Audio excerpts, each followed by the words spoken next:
We want to go now to the mayor of Nashville, John Cooper. Good morning to you, Mr. Mayor. Good morning. CBS is reporting that a person of interest in this explosion has been identified. Is there any update yet on the motive behind this bombing or who carried it out? I think everybody feels like there's a lot of momentum behind the investigation, and I expect a lot of answers, a lot of questions will be answered relatively soon. We've got hundreds of agents on the ground working very hard. The person of interest, CBS is reporting, is a Nashville area resident named Anthony Quinn Warner. He's been described as a 63-year-old white man who had an RV similar to the one in the explosion. Do you know if he is the suspect and what his status is? Well, I know what you know, what the authorities are reporting to the public. Again, I just think there's a lot of momentum in the investigation, and I think there's a lot of public interest because it's so shocking that on Christmas morning, this time of greatest hope, you have a bombing, a deliberate bombing. How can this be? And the public, I know, is anxious to try to understand it better. Absolutely. You said that this was not typical of terrorism. You called it an infrastructure attack. What did you mean by that? Well, those of us in Nashville realize that on 2nd Avenue, there's a big AT&T facility, and the truck was parked adjacent to this large, historic AT&T facility, which happens to be in downtown Nashville, somewhat surprisingly. And to all of us locally, it feels like there has to be some connection with the AT&T facility and the site of the bombing. You know, and that's a bit of just local insight into that. It's got to have something to do with the infrastructure. Well, we know service was knocked out in parts of Tennessee, Alabama, Kentucky. This was far-reaching. When will service be restored, and do you also need help from the president, as the governor has asked?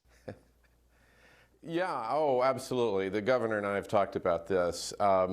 The damage on 2nd Avenue is not dissimilar than what the tornado inflicted on Nashville in bigger parts of Nashville rather than just on one street. And so we're going to need to get this rebuilt. It's part of our historic identity of Nashville, this kind of late Victorian streetscape that ended up being bombed. And the businesses there, they've just going through COVID, they've had the worst 9 months that you could have as a business, and then now to be affected by a bombing. Of course, we're going to need help, and we may need some help in re-hardening our infrastructure. Now, the AT&T building itself, I think a lot of it probably survived very well, but you have flooding after these events that gathers in basements, and so some of the problem may have been the result of the cure than from the bombing itself. And how long before service is restored?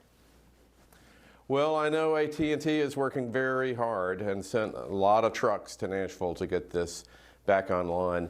They'll have to tell you when it will be, but everybody's working hard to solve the problem. Do you feel confident that there is no ongoing threat to your city? I feel confident in repeating what the authorities, what the investigators said yesterday to Nashville, that they think that the threat is over, that Nashville is safe, that there aren't any other bombs. I think they wouldn't have said that unless they were very confident that that is true. You also have an ongoing COVID spike in the state of Tennessee that you're dealing with, and you're rolling out the COVID vaccine in your city. How is all of this coming together? Is it complicating the response? Well, this is our year of first responder. You know, we've had a lot of brave nurses and doctors all year long. On Christmas Day, 6 incredibly heroic police officers get added to our roll of honor in Nashville for 2020. COVID, of course, makes everything harder. We are in the middle of a spike. It's hard to know post-Christmas where those numbers are headed to. In Nashville, we've dealt with it reasonably well. We've had a mask mandate and we've had restrictions on gatherings and that have been going on for some time.